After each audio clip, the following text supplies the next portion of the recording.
ધારણા પારણામાં ધારણાના દિવસે લીંબુ પાણી કે જ્યુસ લેવાય? ધારણા પારણામાં પારણું બપોરે જ કરવું ફરજિયાત છે કે પછી સાંજે પણ કરી શકાય? ચાંદ્રાયણમાં કોળિયા જોડે દૂધ છાશ લેવાય? ગઈ વખતે જે થોડો આપણે જવાબ મેં આપ્યો તો એને હું રેફરન્સના રૂપમાં લઉં કે એના આધાર ઉપર આપણે આગળના બીજા જે 3 પ્રશ્નો આજે આવ્યા છે એનું પણ આપણે સમાધાન કરીએ તો એના અનુસંધાન જળવાઈ રહે. એટલે ગઈ વખતે આપણે જોયું હતું ચાંદ્રાયણ વ્રતના નિયમ માટે આપણે વાત પહેલા સમજ્યા હતા કે ચાંદ્રાયણ વ્રતના જે કોળિયાના નિયમ કર્યા હોય એટલા કોળિયા સંખ્યામાં પૂરા થવા જોઈએ અને એ એના દિવસના થી ભાગેલા છે. એટલે માનો કે મેં દ્રષ્ટાંત પણ આપ્યું હતું કે આપણે ચાંદ્રાયણ કરતા હોઈએ 8 કોળિયાની અને એમાં 30 દિવસના ગણી અને રોજના 8 કોળિયાના હિસાબે 240 કોળિયા પરિપૂર્ણ મહિનાના અંતે થવા જોઈએ. અને એ જે અનાજ લેતા હોય અથવા તો જેનો નિયમ લીધો હોય જે કોળિયા લેવાનો એના જ 8 કોળિયાના હિસાબે 240 કોળિયા થવા જોઈએ. એટલે એ જો ન થાય તો એ વ્રતનું ખંડન છે. તમે 240 કોળિયા પૂરા ન કરો તો વ્રતનું ખંડન છે. એટલે 2 પ્રશ્નોનો જવાબ આમાંથી ઉત્તરમાં મળશે.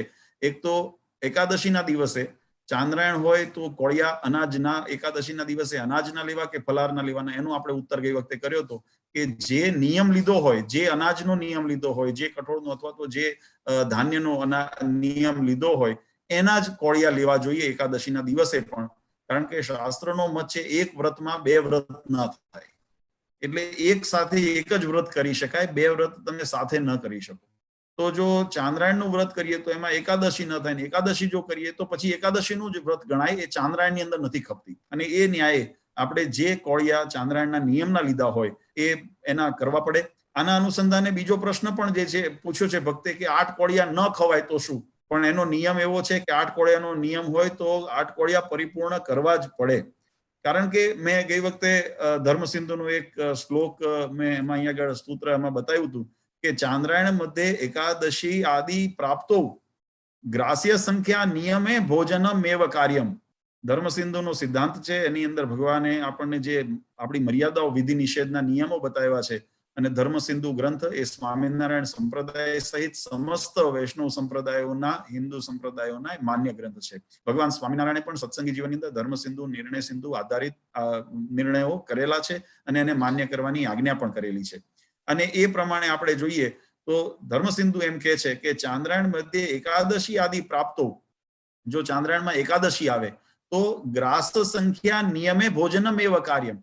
જે ગ્રાસ સંખ્યા એની એટલે કોળિયાની જે સંખ્યા નિયમિત છે એ પ્રમાણે જ તમારે કરવું. એટલે આ બંને જગ્યાએ નિયમ લાગુ પડે કે નિયમ પ્રમાણે 8 કોળિયા લેવા જ પડે. એટલે જે ભક્તે પૂછ્યું છે ન લઈએ તો શું થાય તો વ્રત ખંડન થયું ગણાય. એટલે જે કોળિયાનો નિયમ લીધો હોય એની એટલી સંખ્યાનો નિયમનો વાલા ભક્તો મતલબ જ છે. નિયમ એટલે એક પ્રકારની ડિસિપ્લિન કે જે નિયમ પ્રમાણે અને એ જ પ્રમાણે જે એમને એક ત્રીજો પ્રશ્ન આપણી સામે આવ્યો છે કે સમય માટે બપોરે જ લેવા કે સાંજે લેવા. તો એવું કોઈ શાસ્ત્રોમાં વિધાન નથી કે બપોરે જ પારણા કરવા કે સાંજે કરવા, પણ તમે જે નિયમ કર્યો હોય એ નિયમ પ્રમાણે કરવા.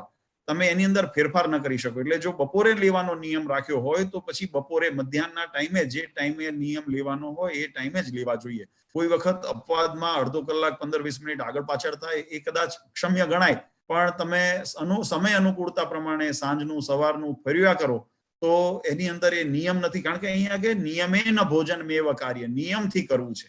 હવે નિયમ જે લીધો છે એ તમે જે નિયમ ધારણ કર્યો છે, જે નિયમ તમે સ્વીકાર્યો છે એ નિયમ પ્રમાણે કરવાનું છે. એટલે ત્રણેય પ્રશ્નની અંદર એકાદશીનો દિવસ આવતો હોય તો અનાજથી જે નિયમથી કોળિયા લીધા હોય એ જ નિયમ તમારે એને ચાલુ રાખીને એકાદશીના દિવસે પણ એ નિયમ કોળિયા લેવાના છે, નહીતર સંખ્યા પૂરી નથી થતી.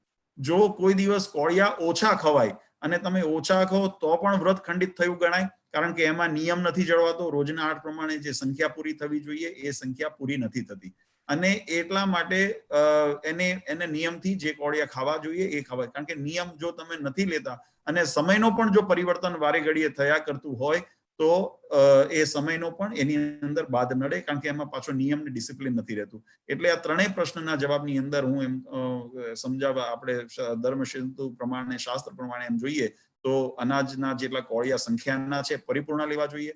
એકાદશી આવતી હોય તો પણ એના 8 હોય તો 8નો નિયમ લેવો જોઈએ અને એનો પરિપૂર્ણ કરવા જોઈએ. અને સમય પણ બને ત્યાં સુધી એક સમય આપણે નક્કી જે નિર્ધારિત કર્યો હોય એ સમયે જ ભોજન અને કોળિયા લેવાય એ શાસ્ત્ર પ્રમાણે ઈષ્ટ માન્યું છે. હવે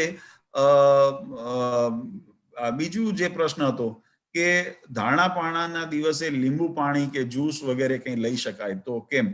આપણે જે બીજો ભાગ હતો જે ધારણા પાણાની અંદર પારણાના દિવસે એકાદશી આવે તો એના માટે આપણે વિકલ્પ ગઈ વખતે સમજ્યા હતા, એના ઉપર પણ એક થોડી ઝલક લઈ લઈએ એટલે એ પણ યાદ થઈ જાય અને ભક્તોને એની અંદર શંકા ન રહે. તો નિર્ણય સિંધુ લખ્યું છે આપોવા.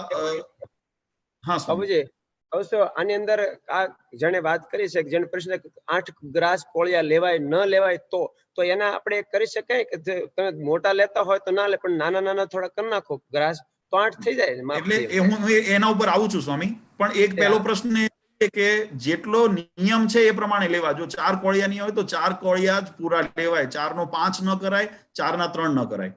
8 કોળિયાની ચાંદ્રાણ હોય તો 8 પૂરા લેવા જોઈએ, 8 થી વધારે ન કરાય, 7 ન કરાય, 9 ન કરાય. માનો કે ભૂખ વધારે લાગી છે, 8 ના બદલે 9 ખાઈ લીધા છે તો એ જ અનાજ એમ કરીને એકાદ વધારે પણ ન લેવાય, અને આજે નથી જમાતું એમ કરીને એકાદ છોડી દેવાય એવો પણ નિયમ નથી. કારણ કે નિયમ છે એટલે મેં કીધું કે ડિસિપ્લિન થી એને લેવાના છે. એટલે જે સમય અને જેટલી સંખ્યા એ સંકલ્પમાં લીધા હોય એ પ્રમાણે કરાય. હવે હું તમે જે પ્રશ્ન કર્યો છે એના ઉપર આગળ હું સમાધાન કરું છું, પણ પેલા જરા આ ધારણા પાણાનું જોઈ લઈએ. તો ધારણા પાણાના દિવસે આપણે કીધું હતું કે ધારણા પાણાની અંદર પારણું કરવું જરૂરી છે. શેનું પારણું કરવું એવું વિધાન નથી. એટલે પારણાના દિવસે જો નકોડા કરતા હોય તો જળથી પારણું કરવાનું વિધાન બતાવ્યું છે નિર્ણય સિંધુની અંદર, અને ફલાહાર કરતા હોય તો નથી.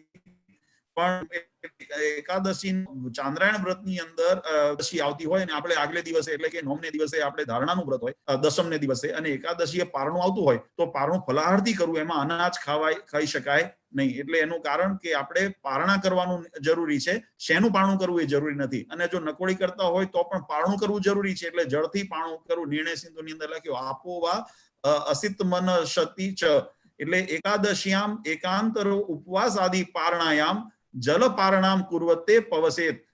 નિર્ણય સિંધુની અંદર લખ્યું કે જલ્દી પારણું કરવું જોઈએ. એકાદશી આનું ઉપવાસ આવે અને નિર્જળા નકોડી કરતા હોઈએ તો પણ પારણું કરવું જરૂરી છે, અને જળથી પણ પારણું ગણ્યું છે. એટલે જો જલપાનથી પારણું થાય તો ફળ ફ્રૂટ લઈને ફલાહાર કરીને પણ પારણું ગણાય, અને જો ફલાહારનું પારણું ગણાય તો પારણું કરવું જરૂરી છે. એટલે અનાજનો ત્યાં વર્જિત છે એકાદશીમાં. ધારણા પાણા વ્રતની અંદર ચાંદ્રાયણની અંદર અનાજ હોય તો અનાજનો કોળિયો લેવા જોઈએ, એવું આપણે ગઈ વખતે પણ સમજ્યા હતા. અને એના અનુસંધાને આજના પ્રશ્નના અનુસંધાને જો જોઈએ તો ધારણા પાણામાં પારણાના દિવસે લીંબુ પાણી કે જ્યુસ લેવાય કે નહીં. તો સામાન્ય રીતે વાલા ભક્તો ઉપવાસ જ્યારે કર્યો હોય અને તે પણ જ્યારે ધારણા પાણા જેવું વ્રત કરતા હોઈએ તો શાસ્ત્રનો મત એવો કહે છે કે તે દિવસે જળ સિવાય અન્ય કોઈ વસ્તુ ગ્રહણ કરવી નહીં ઉપવાસના દિવસે, એટલે ધારણાના દિવસે. એટલે ધારણાના દિવસે તો લીંબુ પાણી કે જ્યુસ પણ લેવાનો શાસ્ત્રની અંદર નિષેધ છે. અને પણ અહીંયા અપવાદ એટલા માટે કારણ કે એમને ધારણા માટે પૂછ્યું. પારણાના દિવસે તો આપણે કદાચ ફલાહાર કરીએ કે જલપાન કરીએ તો એમાં દોષ નથી, પણ ધારણાના દિવસે લીંબુ પાણી કે જ્યુસ લેવાય નહીં. તો સામાન્ય રીતે સંજોગોની અંદર શાસ્ત્રનો નિષેધ છે. ધારણા એટલે ધારણા, ઉપવાસ એટલે ઉપવાસ. એમાં જળ પણ શાસ્ત્રમાં લખ્યું છે એકાદ વખત પીવો તો જ ગ્રાહ્ય છે. તમે વધારે સમય પીતા હો તો એ પણ એની અંદર શાસ્ત્રની અંદર નિષેધ કરેલો છે. પણ એક અહીંયા અપવાદ આપેલો છે કે ધર્મસિંધુની અંદર લખ્યું છે પ્રાણ સંકટેશુ કુજ્જલે પાને દોષ નાસ્તિ. પ્રાણ સંકટમાં આવી ગયા હોય, આ વસ્તુ સમજવા જેવી છે. કારણ કે એમને ધારણાના દિવસે લીંબુ પાણી જ્યુસ લેવાય કે નહીં એવો જે પ્રશ્ન પૂછ્યો છે, તો એના અનુસંધાને સામાન્ય સંજોગોમાં ધારણાના દિવસે કંઈ ન લેવાય. આ સામાન્ય સંજોગો અને નિયમ છે.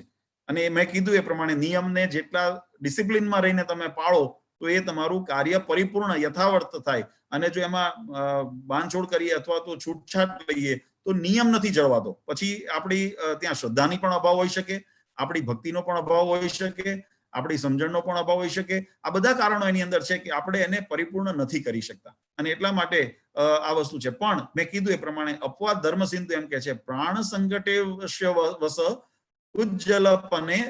જલપાને દોષો નાસ્તિ. જો પ્રાણ સંકટમાં આવ્યા હોય એવી પરિસ્થિતિની અંદર તમે કેટલી વસ્તુ ગ્રાહ્ય કરી શકાય. કારણ કે આ વસ્તુ બહુ સમજવા જેવી છે. તો જળ છે, મૂળ છે, ફળ છે, દૂધ છે અને હવિષ્ય છે.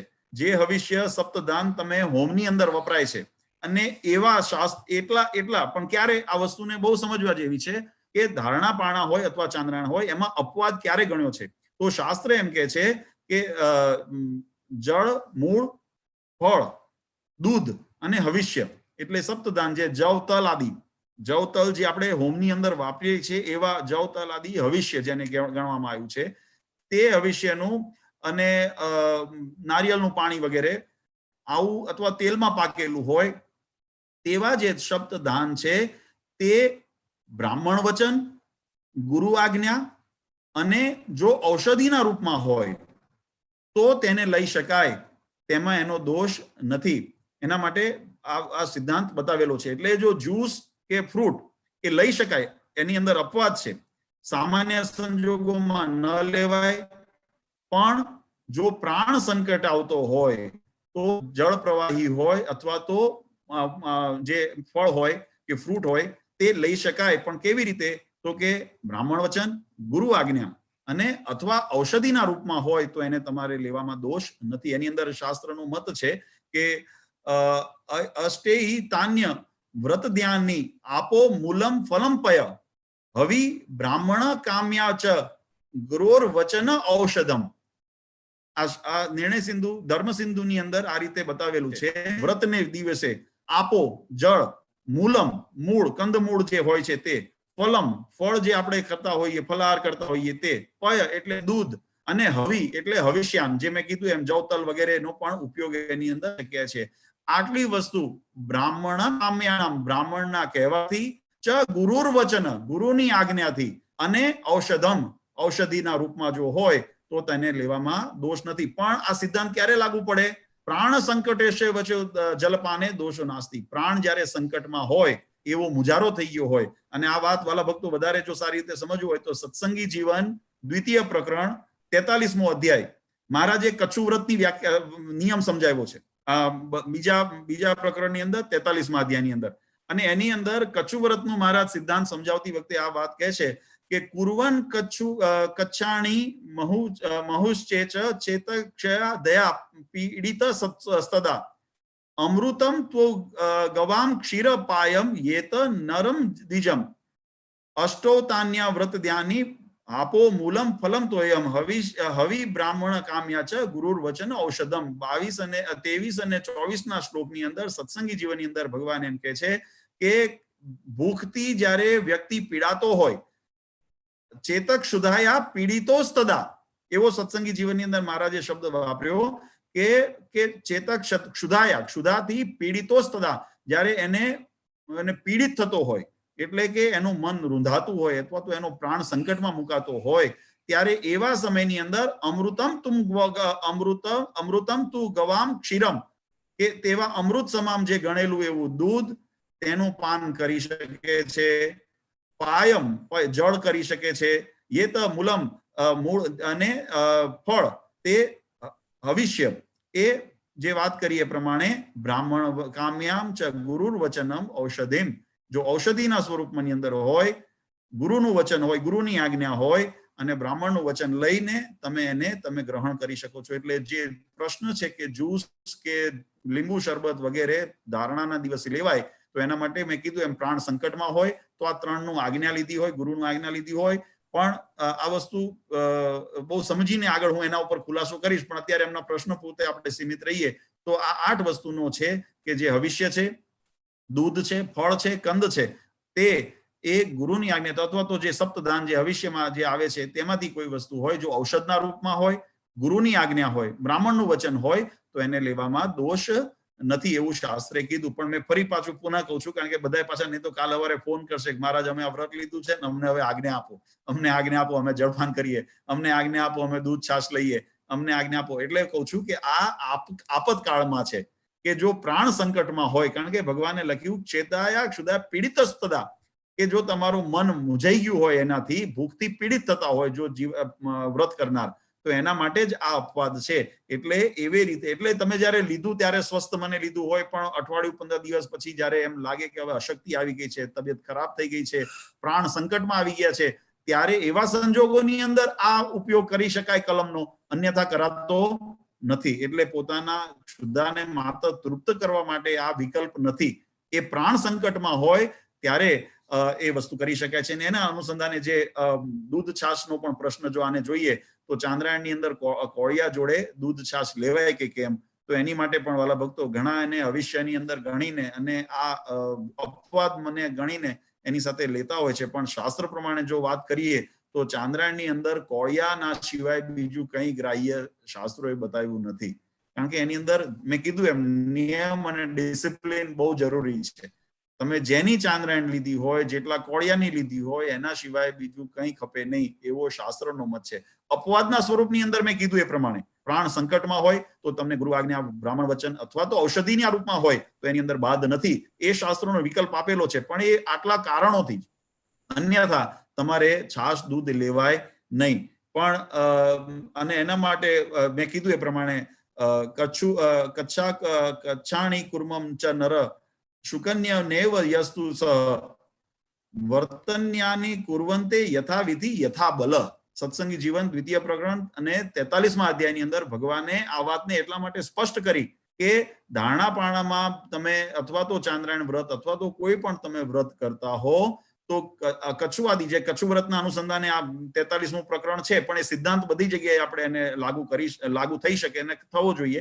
તો એ પ્રમાણે જોઈએ તો ભગવાન સ્વામિનારાયણ એમ કે છે કચ્છાણી કર્તુમ ચ નર, જે વ્રત કચ્છુ વ્રત જેને લીધું હોય જે નરે, તે શક્યુન્યા નૈવ યસ્તુ સ, જો એને કરી શકવા સમર્થ ન હોય. આ વસ્તુ બહુ સમજવા જેવી છે, જે હમણાં સ્વામીએ વાત કરી કે 8 કોળિયા લીધા હોય અને એ પ્રમાણે એ માનો ન કરી શકે, તો સત્સંગી જીવન ગ્રંથ એમ કે છે કે શકનુયામ નૈવ યસ્તુ સ, જો એને કરી શકવા સમર્થ ન હોય તો સત્સંગી જીવન ભગવાન સ્વામિનારાયણ એમ કે છે વ્રતાન્યાની કુર્વંતી, તમે બીજું વ્રત કરો. જે ન પહોંચી શકાય એવું વ્રત ન કરવું.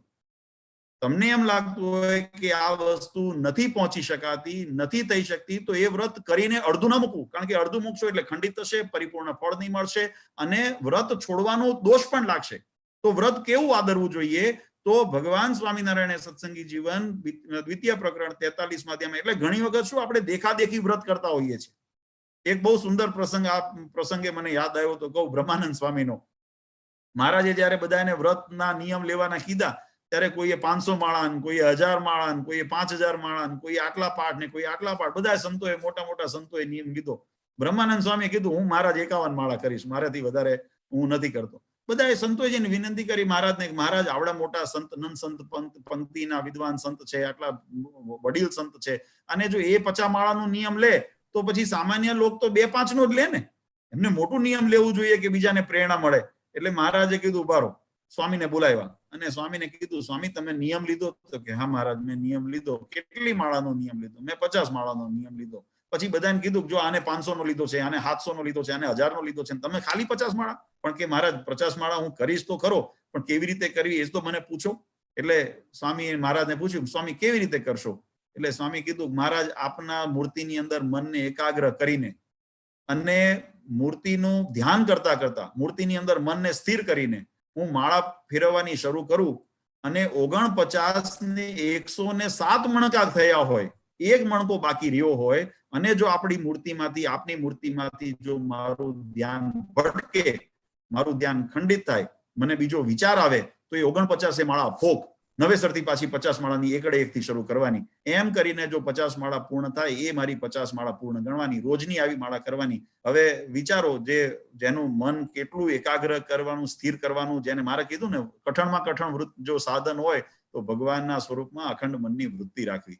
એટલે તમે કેટલું કરો છો એ મહત્વનું નથી, કેવી રીતે કરો છો એટલા માટે સત્સંગીજીના પ્રસંગમાં એટલા માટે યાદ કર્યો. સ્વામીએ પછી કીર્તન બનાવ્યું, ભજો ભાવ શું અખંડ જપ માળા રે, માળા ટાળે છે મન કેરા ચાળા રે. આપણે કીર્તન બોલીએ છીએ. કહેવાની પાછળનો ભાવાર્થ કે તમે કેવું કરો છો. કોઈએ ચાંદ્રાયણ કર્યું એટલે હું ઉપાડી લઉં જરૂરી નથી, આ વસ્તુ સમજો. એટલે કોઈ 8 કોળે લીધા અને તમારાથી જો ન થતું હોય તો મહારાજ કે છે વ્રત અન્યાની કુર્વંતી યથાવિધિ કરવાનું છે. પણ કેવી રીતે? યથાવિધિ જે થતું હોય એટલું વિધિ કરવાનું છે. એટલે જે પ્રશ્ન કર્યો તો આની સાથે છાશ દૂધ લેવાય, તો ચાંદ્રાયણમાં તો એવું લખ્યું નથી કે છાશ દૂધ લેવાય. 8 કોળિયાની સાથે, કારણ કે 8 કોળિયાનો જ નિયમ છે. તો વિધિ એવું કે છે કે તમારે 8 કોળિયા લેવાય. હા, ફરી કહું છું, પ્રાણ સંકટમાં હોય, મન મૂંઝાઈ ગયું હોય, જીવ ચૂંચાતો હોય ને એવું કોઈ તબિયતના સ્વાસ્થ્ય ઉપર જો અસર પડતી હોય તો અપવાદ છે. ગુરુ વચન, બ્રાહ્મણ વચન અને ઔષધના રૂપમાં અને પય છે, ફળ છે, એવું તમે ગ્રાહ્ય, જળ છે એને તમે ગ્રાહ્ય કરો તો એમાં દોષ નથી. પણ એ પ્રાણ સંકટમાં હોય ત્યારે. પ્રાણ સંકટમાં ન હોય તો એવી રીતે ખાલી મન અકળાઈ ગયું છે ને હવે નહીં નભાય એવું મન હારી ગયું હોય તો એના માટે વિકલ્પ કામમાં આવશે નહીં. એ પ્રાણ સંકટને માટે જ કામમાં આવે એવો ત્યાં વિકલ્પ આપેલો છે, અપવાદ આપેલો છે. પણ જો એવું નહીં, એટલે મહારાજે લખ્યું શક્નુયામ નૈવર્યસ્તુ સ, જો તમે એવું કરી શકો એવા સમર્થ ન હો તો વ્રતાન્યાની કુર્વંતી યથા વિધિ યથા બલમ. ભગવાન સ્વામિનારાયણે 2 શબ્દ વાપર્યા અહીંયા સત્સંગી જીવનની અંદર. દ્વિતીય પ્રકરણ 43મો અધ્યાય 46મો શ્લોક. વ્રત કરવાનું છે પણ વિધિ અનુસાર કરવાનું છે, નિયમ અનુસાર કરવાનું છે. અને યથા બલમ, તમારી જે તમે પહોંચી શકો હોય, પહોંચી કરીને પૂર્ણ કરી શકો હોય એવું જ વ્રત લો. તમે એવું વ્રત જ ન લો કે જે તમારે છોડવું પડે ને વ્રત છોડ્યાનો દોષ લાગે. ઘણા વ્રતો એવા છે, કારણ કે એની અંદર આમાં અલગ અલગ વ્રતોના અલગ અલગ નિયમ છે, પણ જે સિદ્ધાંત પાયાનો છે એ છે. પાયાનો સિદ્ધાંત એવો છે કે જેમ 4 કોળિયાના તમે નિયમ લીધા છે તો એટલા જ લો. અને આ કોળિયાનું પણ માપ છે. એક આમળાનું ફળ હોય ને એટલું જ માપનો કોળિયો હોય. આપણે ઘણી વખત કોળિયા છે ને મોટા ચૂરમાના લાડુ જેવડા પણ લઈને 8 કોળિયા લેવાના ને એટલે આવડા મોટા મોટા લાડુ કરે છે. શાસ્ત્રનો મત એવો નથી, એનું માપ છે. આમળાનું ફળ હોય એનો જેટલો કોળિયાની સાઈઝ હોય એટલી સાઈઝનું જો વિધિ પ્રમાણે કરવું હોય તો, જે મહારાજે કર્યું પૂર્વત યથા વિધિ યથા બલમ, એને જો વ્રત કરવું હોય તો વિધિ પ્રમાણે કરવું. ને વિધિનો નિયમ છે આમળાના ફળ સમાન, એનું માપ આપ્યું છે. હું એનો શ્લોક તમને કોઈ દિવસ બતાવીશ એમાંથી, પણ અત્યારે ખાલી જાણવા માટે. એટલે જે છાશ દૂધ વગેરે લેવાનો નિયમ નથી, તમે એને નિયમ એ જ પ્રમાણે જે સમય પ્રમાણે પણ કીધું એ પ્રમાણે યથા વિધિ કરવાનો છે. તો વિધિની અંદર, નિધિની અંદર તમે જો એક નિયમ લાગ્યો હોય કે બપોરે કરવું છે તો બપોરે જ કરી શકાય, સાંજે કરવું છે તો સાંજે જ કરી શકાય, પણ એક નિયમ જે રાખ્યો હોય એને અનુસરીને કરવું પડે. અને માપ પણ એના માટે, એટલે 8 કોળિયાના લીધા હોય તો એના આમળાના ફળ જેટલો કોળિયો હોય એટલો જ કોળિયો ગણ્યો છે, એટલા 8 કોળિયા લેવાના છે. એટલે ન અતિ મોટો. અને તમે જે સ્વામી કીધું નાના કોળિયા કરી નાખે તો એવો સોપારી જેવો કોળિયા કરીએ તો પણ એ નિયમમાં નથી આવતો. નિયમની અંદર માપ લખ્યું છે, એનું તોલ લખ્યું છે, કેટલા ગ્રામ. ખરેખર અમુક તો બહુ ડિટેલમાં આપણા શાસ્ત્રોની અંદર ઊંડા ઉતરીએ તો એની અંદર બધું લખ્યું છે કે કેટલો ભાગ હોવો જોઈએ, પાણીનો ભાગ કેટલો હોવો જોઈએ, અનાજનો ભાગ કેટલો હોવો જોઈએ, અને એનું તોલીને, એનું વજન કરીને અને એને શેકીને એના મુઠિયા બનાવે, પછી ખાંડી નાખે અને એના પછી જે કોળિયા તૈયાર થાય એ રીતે એનું માપ લખ્યું છે કે આટલા જ પ્રમાણમાં ખાંડ હોવી જોઈએ, તો આટલા જ પ્રમાણમાં મીઠું હોવું જોઈએ, આટલા જ પ્રમાણમાં એના ઘઉં ચોખા વગેરે જે પણ આપણે જેનો નિયમ લીધો હોય એ અનાજનું પણ વજન હોય, અને એને પછી તૈયાર કરીને એમાંથી કોળિયા તૈયાર કરવાનું. એટલે આ બધું વિધિસાર કરવાનું છે. અને જો એ વિધિસાર આપણે નભી શકતા હોઈએ તો જ એ વ્રત લેવું, નહીં તો વ્રતાન્યાની કુર્વંતી યથા વિધિ યથા બલમ. એવું જરૂરી નથી કે તમે આ વ્રત કરો. એટલે કહેવાની પાછળનો ભાવાર્થ વાલા ભક્તો, આ 5 પ્રશ્ન જે ભગતે પૂછ્યા છે એ પ્રશ્નના અનુસંધાનની અંદર જો આપણે જોઈએ તો આપણને વ્રત કરવું એ જરૂરી છે આપણા દેહના શુદ્ધિ માટે, આપણી ઇન્દ્રિયોના નિયંત્રણ માટે, અને ભગવાનની અંદર આપણી શ્રદ્ધા, ભક્તિ, ભાવ વધે એના માટે વ્રત કરવું જરૂરી છે. પણ વ્રત દેખાદેખી કરવું જરૂરી નથી, બીજા કરે છે એવું કરવું જરૂરી નથી. અને એવું હતાશ થઈને ન કરી શકાય કે નથી કરવું એવું પણ વિધાન નથી. તમે હિંમત કરશો તો થશે, નહીતર આપણે મારાથી નહીં થાય એવું પહેલેથી જ પાણીમાં બેસી જશું તો પણ નહીં થાય. એટલે જે શ્રદ્ધા પ્રમાણે આપણી શરીરની પરિસ્થિતિ આપણે સારી રીતે સમજીએ છીએ. તમે કેટલું નભી શકો છો, કેટલું શરીરથી નભી શકો છો, અને કેટલું શ્રદ્ધાથી નભી શકો છો, આ બંને વસ્તુ જોવાની છે. જો શ્રદ્ધા બળવાન હોય, આત્મબળ હોય ને તો માણસ ભલભલા કામ કરી શકે છે. તમે એક વખત નક્કી કરો કે ના મારે આ કરવું જ છે, ભગવાનને રાજી કરવા છે, તો કોઈ વિઘ્ન નહીં આવે. અને છતાંય જો વિઘ્ન આવે તો એમાં તમારો દોષ નથી. મેં કીધું એમ કે શરીરના ઉપર કોઈ આપત્તિ આવી જાય, શરીરના ઉપર જોખમ આવી જાય, તમારે પ્રાણ સંકટમાં આવી જાય, જો એવું વિધાન હોય તો શાસ્ત્રે વિકલ્પ આપ્યો છે. તમે ગુરુ આજ્ઞા, બ્રાહ્મણ વચન, ઔષધિના રૂપની અંદર આ જે વસ્તુઓ છે જે ગ્રાહ્ય કરી છે, હવિષ્ય છે, દૂધ છે, ફળ છે, ફૂટ છે, એને ખાવાની છૂટ આપણને મળી છે. પણ એ અપવાદના સ્વરૂપની અંદર મળી છે. એટલે એ રીતે આપણે કરી અને વ્રત કરવું જોઈએ. એટલે શ્રદ્ધા રાખી અને જે સશક્ત હોય, હમણાં એક ભાઈ મને ફોન આવ્યો હતો થોડા દિવસ પહેલા, ચાતુર્માસ શરૂ થવાના હતા એ પહેલા, અને પત્ર લખ્યો હતો મને. નામ નથી દેવો, કોઈની ગુહ્ય વાર્તા હોય તો પ્રગટ ન કરવી, પણ એમનો ફોન આવ્યો અને મને પત્ર પણ લખ્યો. મને કે મારે ચાતુર્માસમાં નિયમ લેવા છે. અને હું આ નિયમ લઉં કે આ નિયમ લઉં કે આ નિયમ લઉં, પછી મેં નિયમ નક્કી કર્યા કે એમને આ નિયમ આપીએ તો સારું, એમને શ્રદ્ધા પ્રમાણે કરી શકશે. પછી મેં એમને ફોન કર્યો અને પૂછ્યું, મને કે મેં કીધું તમારી ઉંમર કેટલી છે? મને કે 82 વર્ષ છે. મને કે 82 વર્ષ છે. એટલે મેં જે ચાંદ્રાયણ ને બધું નક્કી કર્યું બધા ઉપર ચોકડી મારી. મેં કીધું તમે ભગવાનનું ભજન કરો, એ તમારા માટે શ્રેષ્ઠ નિયમ છે. કારણ કે તમે લઈને નિયમ તમારી શરીર બગાડો, શરીર બગડ્યા પછી તમને શરીર બગડે એટલે શરીરનો મોહ નથી, પણ શરીર બગડે એટલે તમે વ્રત પૂરું નથી કરી શકવાના. તો જે વ્રત પૂરું નથી કરી શકવાના, જે અહીંયા મહારાજે લખ્યું શક્તુન્યમ નૈવ યસ્તુ, મેં મારી મરજીથી નથી છોડ્યું, ભગવાનની આજ્ઞા સત્સંગી જીવનમાં મહારાજે કરી છે કે તમે જો ન કરી શકતા હો તો વ્રત અન્યાની કુર્વંતી, તમે બીજું કોઈ વ્રત કરો, પણ એવું વ્રત ન કરો જે તમારે છોડવું પડે. એટલે ચાંદ્રાયણ હોય, ધારણા હોય કે કોઈ પણ એકાદશીના વ્રત હોય તો વ્રત એવી રીતે કરવા, એ વિધિ પ્રમાણે જ કરવા. અને વિધિની અંદર કોઈ જગ્યાએ એવો વિકલ્પ નથી કે તમે તમારી શરીરની અનુકૂળતા માટે, એક વસ્તુ જો શરીરની અનુકૂળતા માટે છે કે ભાઈ મને શરીરને જરૂર છે ને મારે આપવું છે, અને બીજું છે પ્રાણ સંકટ. આ બંને વિભાગ જુદા છે. શરીરની અનુકૂળતા માટે વ્રતમાં બાંધછોડ થાય નહીં. મને મારું મન નથી માનતું, મારું શરીર મને સાથ નથી આપતું એમ માનીને વ્રતમાં બાંધછોડ ન થાય.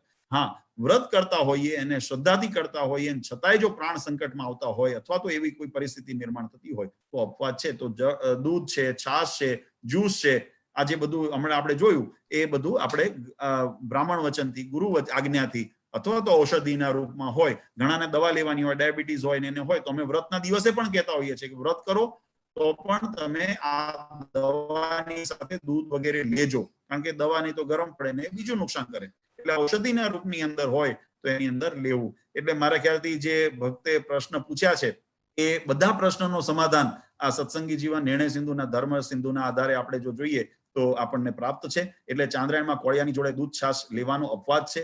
ધારણાપાણામાં બપોરે જ કરવું ફરજિયાત છે, કારણ કે એટલે જે નિયમ હોય, બપોર હોય તો બપોરે જ, સાંજનું હોય નિયમ તો સાંજે, એક સમય એવો પણ નિયમથી કરવું, વિધિ અનુસાર કરવું, નહીતર એની અંદર ખંડિત થવાના એના અવકાશ રહેલા છે. લીંબુ પાણી અથવા જ્યુસ લેવા માટે પણ મેં કીધું કે આપદ હોય એટલે પ્રાણ સંકટમાં હોય તો લીંબુ પાણી કે જ્યુસ લેવામાં દોષ નથી, પણ અન્યથા ધારણાપાણામાં ધારણાના દિવસે ધારણા જ કરવા જોઈએ, એ ઈષ્ટ માનેલું છે. અને 8 કોળિયામાં ન ખાઈ શકાય તો એવું નિયમ કાં તો ન લેવું કે જે તમે પૂરું ન કરી શકો. 8 નો સંખ્યા પૂરી થાય તો જ એ તમારું ચાંદ્રાયણ વ્રત પૂરું થાય છે. એટલે સંખ્યાની અંદર બાંધછોડ નથી થતી. અને એકાદશીના દિવસે પણ તમારે કોળિયા લેવા. અને પારણામાં તમારે એકાદશી આવતી હોય અને વ્રત કરતા હો તો જળથી અથવા તો જ્યુસ વગેરે ફ્રૂટથી પારણા થઈ શકે છે. એટલે એમાં અનાજ ખાવાની અવકાશ નથી અથવા તો એની આજ્ઞા નથી. એટલે આ 5 પ્રશ્નનો આ રીતે આપણે સમાધાનથી શાસ્ત્ર સંમત એનો ઉત્તર થાય છે. સત્સંગના નવા વિડીયો નિહાળવા માટે આપણી YouTube ચેનલ સ્વામિનારાયણ વડતાલ ગાદીને સબસ્ક્રાઇબ કરો અને બાજુમાં આપેલા બેલ આઇકોન બટન પર ક્લિક કરો, જેથી જ્યારે નવો વિડીયો આવે એટલે સૌ પ્રથમ તમે જોઈ શકો. જય શ્રી સ્વામિનારાયણ.